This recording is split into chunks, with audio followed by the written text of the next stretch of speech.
This is Touch of God TV. When you hear what God is saying to you, mukamva zimene Mulungu akukamba kwa inu, sumalimbana ndi munthu amene wayika bridge kuti inu muoloke mpita kutsidya lina. It's impossible. Zosatheka. It's impossible. Zosatheka. Sumalimbana ndi munthu amene akuyika chakudya pa tebulo akuti iwe udye. Amen. You don't fight that person. Simulimbana ndi munthu amene You pray for that person. mangomupempherera abe basi. Other day I spoke a parable. Tsiku lina nayankhula mwambi Kuti ngati iwe usali mlenje, sumva ululu wa mlenje. Simunamve. Iweyo ngati usali mlenje, sumamva ululu umene mlenje amamva akaphonya nyama. Chifukwa akayiphonya nyama iji kumakhala kuti gulu la anthu limene kuntani likudikira kuti akapha akapereke akadye. So iweyo ukapangitsa zokuti nyama ija mlenje asayiphe, God is fighting you. Mulungu amakhala tsopano toyambana ulimbana nanu. Because mwachotsa chimene chinakapereka miyoyo kwa ndani? Kwa anthu ambiri. Revelation. Vumbulutso. I am not just saying it. Sindikungokamba zinthu. I mean it. Koma ndikutanthauzadi. Ineyo zinagwira ntchito. With me it is working. Ndi ineyo zogwira ntchito. It is working. Zikugwira ntchito. It is working. Zikugwira ntchito. Revelation. Vumbulutso. When you have revelation, mukakhala nalo you vumbulutso, become a champion. mmakhala inuyo ndithu You are the opambana. winner. Mmakhala You opambana. live a different life. Mmakhala moyo osiyana ndi ena. Simakhala kuti awa zawo zikuyendera iwe watsatire zimene mawu akuti chani. Iweyo Mulungu akuti chani. Ndi iweyo. Indawo zikuyendera ndi iweyo akuti chani. I want to give you something. Ndikufuna ndikupatseni china chake. Olo munthu atakhala kuti wavala masanza chotani, musamunyoze.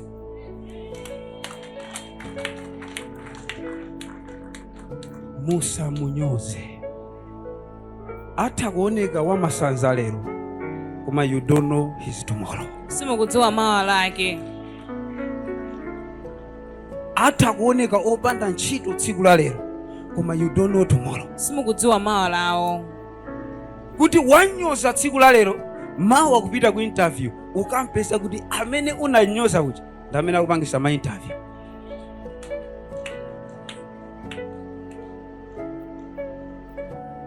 Live a different life. Mukhale moyo osiyana ndi ena. Revelation. Vumbulutso. One day when I was in Chihuahua, Ndili ku Chikwawa, the certain matron invited us amatron ena anatiyitana to Bangula Secondary School, kupita ku Bangula Secondary that School. the men of God come and bring revival in our school. Kuti tabwera mbwese chitsitsimutso ku sukulu kwathu. When we went there, Titapita kumeneko, I have never seen what happened on that day. sinaonembo zimene zinachitika usiku limeneli. When we reached at that school, Titapita ku sukulu imeneyi titafika, anthu anangotitenga nditi anatomweti. Ukakhala ulibe revelation mmakati anatomweti. Mmakhala ndopanda ntchito. Mmakhala ndongopempherawa alibe china chilichonse mwa iwo. When you don't have a revelation. pamene ulibe vumbulutso. Titafika holo inadzadza, koma anthu ena ananena zokuti awa ndongopemphera, angobwera ndongopemphera, but not knowing that the men who have reached that place, Osadziwa kuti asitumiki a Mulungu afika malo they amenewa have carried God anyamula Mulungu in their heart. mitima yawo. When we begin to minister, Titayamba kutumikira, God come down, Mulungu anatsika. and it was powerful service. Nayi service yamphamvu kwambiri. Imene ine sinayiona. Mulungu anatsika ndi kumasula wina aliyense amene anali muholo. Ndesi zimene zinachitika nchokuti anthu anayamba kuchoka muholo ndi kumathamangira mmudzi. Ndi kumakanena kuti Jesus has come, let's Yesu go. wabwera ali ku sukulu uku tiyeni. It's when ndinaona kukwaniritsidwa kwa buku la John chapter 4. Yohane chapter 4. Jesus atakumana ndi mzimayi anali pa chitsime paja, akuti mzimayi anapita mu mzinda. Bwerani mudzaone zimene zikutani zikuchitika. Atabwera anthu aja anakhulupirira kuti sikuti tangomva koma chifukwa taona ndi maso athu. Anthu avumbulutso. When you have a revelation, you bring impact. Mukakhala ndi vumbulutso mabweretsa kusintha in your society. mu dera You lanu. bring impact Mabweretsa in your kusintha family. m'banja You mwanu. bring impact Mabweretsa kusintha even in your ministry. olwo ngakhalenso mu utumiki wanu. You bring impact. Mabweretsa kusintha. You bring change. Mabweretsa kusintha kwakukulu. When you have a revelation, Mukakhala nalo vumbulutso no one can stand against you palibe amene angalimbane nanu because you carry the fire of God. chifukwa mwanyamula moto wa Mulungu. When you have revelation, Mukakhala nayo vumbulutso you stood with fire. mayima ndi moto, You speak with fire. mayankhula ndi You moto, operate with fire. magwira zintchito In zanu ndi another moto. way, Kunena kwina wherever you go, kulikonse you go with mungapite fire. mumapita ndi The moto. fire of God begin to fight for you. Moto wa Mulungu The fire of God mamakumbana begin to create the way for you. moto wa Mulungu When you mamakumbana have a revelation, mukakhala ndi no one vumbulutso can say no to you. palibe amene angati ayi kwa inu, No one can speak if against you. palibe angayankhule zoyipa It zolimbana is the nanu. fire that fight for Ndi you. moto umene It maumenyani is the fire that nkhondo. fight for your Ndi moto family. umene mamenyani It is nkhondo the banja fire lanu. that fight for your Ndi moto umene children. mamenyani It nkhondo is the ntchito fire zanu. Ndi moto ndithu that is fight for you. umene maumenyani When you nkhondo have a revelation. mukakhala nalo vumbulutso. When the Elijah possessed the revelation, Eliya he adangolandira stood vumbulutso against that prophet of Baal. anayima usandira azineneri a That Baal you can be 400. kuti mutokhalapo I can 400 only be one prophet. nditokhala munthu mmodzi, mneneri one mmodzi, prophet. mneneri mmodzi, A prophet of fire. mneneri wa moto. A prophet. One prophet. Mneneri He mmodzi stood against a 400 prophet. anayima kulimbana ndi azineneri 400. 400 prophets. Azineneri When you 400 have a revelation, mukakhala nalo vumbulutso no one can stand against you. palibe amene angalimbane nanu Because the fire of God chifukwa moto wa Mulungu begin to cover you. umayamba kukukutirani. The fire of God Moto wa Mulungu begin to operate in you. umayamba kugwira ntchito mwa The fire inu. of God Moto wa Mulungu begin to operate in your umayamba heart. kugwira ntchito mu mtima wanu. Anyone Wina aliyense who works under the revelation, amagwira ntchito pansi pa vumbulutso, he works together with God. amagwira ntchito limodzi ndi He speaks Mulungu, together with God. amayankhula limodzi ndi You Mulungu. cannot speak amiss. Simungayankhule mawu You osemphanayi, speak direct mumayankhula because chindunji you are operating chifukwa mugwira ntchito under yanuyo the revelation of God. pansi pa vumbulutso ya Mulungu. Taombani manja mwa Yesu Khristu.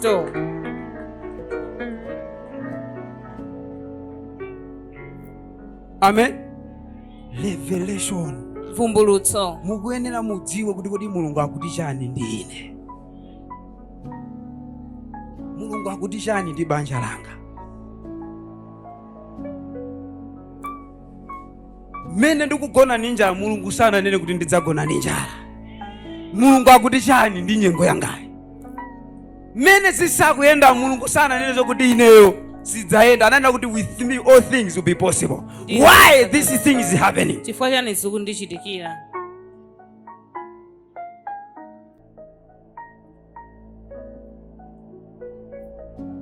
Zikuchitika ifo kuti chani. You need to understand who you are. Mukuyenera kumvetsetsa chimene inuyo muli. When you understand who you are, Mukamvetsetsa chomwe muli, you became what God is saying to you. mumakhala chimene Mulungu akunenkhula ndi moyo wanu. Amen. Amen. You became what God is saying to you. Mumakhala chimene Mulungu akunena ndi moyo wanu. Let's go to the book of 2 Kings. Tiyense kwa Bible lathu buku la 2 Mafumu. Shakatebe. Jelebe. Jelebe. Jelebe. Palegede. 2 Kings chapter 4. 2 Mafumu chapter 4. I will take my reading from verse 1. Ndiyamba kuwerenga verse ya 1. A certain woman of the wives of the sons of the prophets cried out to Elisha. Mkazi wina wa mmodzi mwa azineneri anawulirira kwa Elisa nanena kuti, your servant, my husband, is dead. mtumiki wanu amuna wanga wamwalira. And you know that your servant feared the Lord. Ndipo mukudziwa kuti mtumiki wanu amaopa Ambuye. And the creditors is coming to take my 2 sons to be his slaves. Ndipo angongole akubwera kuzatenga nanga amuna awiri kuti akakhale akapolo. So Elisha said to her, Ndipo Elisa anati kwa iye, what shall I do for you? kodi kufuna ndikuchitire chani? Tell me. Ndiuze. What do you have in the house? Uli ndi chani mnyumba yako? And she said, Ndipo anati, your maid servant has nothing in the house but a jar of oil. mdzakazi wanu alibe kanthu nyumba koma mbiya ya mafuta. Then he said, go and borrow vessels from everywhere. Ndipo anamuza kuti pita ukatenge ndithu kabwereke mbiya malo onse kwa zinzako onse. From all your neighbors, Kuchoka kwa zinzako onse, empty vessels. mbiya zopanda kanthu. Do not gather just a few. Usasonkhanitse zochepa. And when you have come in, Ndipo ukadzalowa nyumba yako, you shall shut the door behind you uzatseke chitseko and your son. ndi ana Then ako put it limodzi. into all those vessels. Ndi ukatsanulire ndithu mu mbiya And zonse. set aside the full ones. Ndiye zodzadza uzikasiya So pambali. she went from him and shut the door behind her Anachoka anapita nyumba anatseka chitseko and her sons, limodzi ndi ana who ake. brought the vessels to her, Anabweretsa mbiya kwa and iye. she pulled it out. Anayamba kuthiramo. Now it came to pass, Ndipo when unakwaniritsidwa the vessels were full, mbiya zonse zitadzadza, that she said to her son, anawuza ana ake bring amuna, me another vessel. ndibweretsereninso ni mbiya And he ina. said to her, Ndipo anati kwa there iye, is no another vessel. palibenso mbiya ina. So the oil ceased. Mafuta pompo anasiya Then kutuluka. she came and told the man of God. Ndipo anabwera kukawuza mtumiki wa Mulungu. And he said, go sell the oil and pay your debt. Ndipo anamuza kuti pita ukagulitse mafuta ndipo kalipire ngongole And zako. you and your sons live on the rest. Ndipo iwe ndi ana ako ukhale pa mtendere. May God bless these words in the midst of your heart. Mulungu adalitse mawu amene angati mwa mtima yanu. Say amen. May God bless this word in the midst of your heart. Amen. This is a story of a certain woman, Iyi ndi nkhani ya mzimayi wina, a widow in that city. mzimayi wamasiye mu derali. She was the woman of the man of God, Anali ndithu mkazi wa mtumiki wa Mulungu, a man who feared God. munthu amene amamuopa So Mulungu. when the man died, Mzibamboyo atamwalira, this woman, she lived in her struggling life. mayi amakhala moyo tsopano ovutika.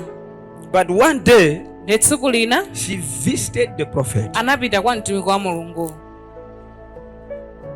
and tell the prophet nawuza mtumiki wa Mulungu that you know the way my husband was. kuti mukudziwa mmene amuna wanga analili. She feared God. Amamuopa Mulungu. Why should I live this life? Chifukwa chani ndikuyeneka kukhala moyo umene Why uvutika? should I be in this problem? Chifukwa chani ndikukhala m'mavuto amenewa? Why should I be in this condition? Chifukwa chani ndikukhala mu nyengo yotereyi? Then the man of God, Ndiye mtumiki wa Mulungu he had revelation upon that situation. anali ndi vumbulutso pa nyengo ija. And he said to the woman, Anamuwuza mzimayi uja, what do you have uli ndi in your chani house? mnyumba yako? What do you want me I should do for you? Ukufuna ndikuchitire chani? What do you have in your house? Uli ndi chani mnyumba Then the yako? woman, she said to him, Ndipo mzimayi anamuwuza mtumiki wa I Mulungu, have just a jar of oil. akuti ndi ndi botolo la mafuta basi Then the limodzi. man of God, he said to her, Ndiye mtumiki wa Mulungu anamuwuza that iye, go and borrow pita ukabwereke more vessels. mbiya zochuluka. When you borrow them, Ukakazibwereka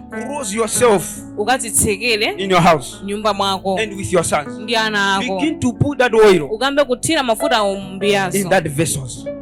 Then the woman, she went Ndiye mzimayi uja anapita and she did. anakachitadi. Amen. Amen. I want to speak something. Kufana ndiyankhule china chake. You have hold something. Mwanyamula ineyo china chake. You have keep something in your house Mwasunga china chake mnyumba yanu. that can make you to be at another level. Chimene chingathe kupangitsa kuti ungafike mlingo wina. Mukusunga chinthu chimene chingakubweretsereni zimene mukufuna. Mukusunga zinthu koma chifukwa kuti mulibe masomphenya a chinthu chimene mukuchisungacho. Chifukwa chake mukukhala chimodzimodzi lero. Mzimayiyu anakakhala kuti masomphenya a Mulungu panalibe pa iyeyo, bwezi kambiya kacha katangokhalabe pakona. Koma man of God akuti atafika anamfunsa uli ndi chani? Akuti ndi ndikambiya kakang'ono kamafuta.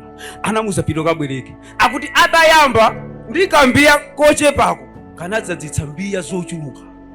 amen, kusonyeza kuti ndi masomphenya kapena ndi vumbulutso limene lili pa inu lingabweretse zochuluka zimene mukuzifuna. Amen.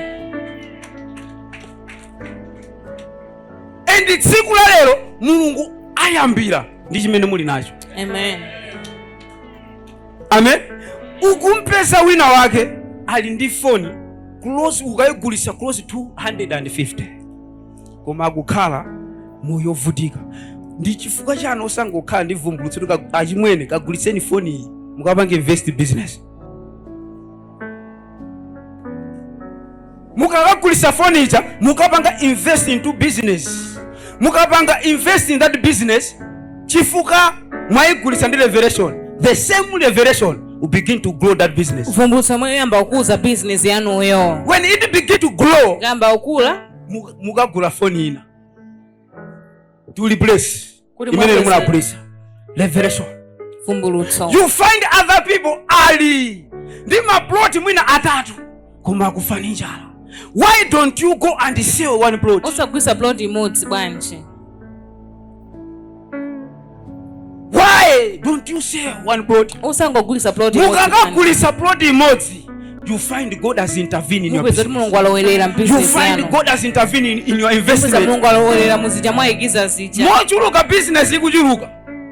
You find kuti ndi plot imodzi ija yagulaso maplot ena awiri. Ndi plot imweja yagulaso mwinaso kalimoto with one plot.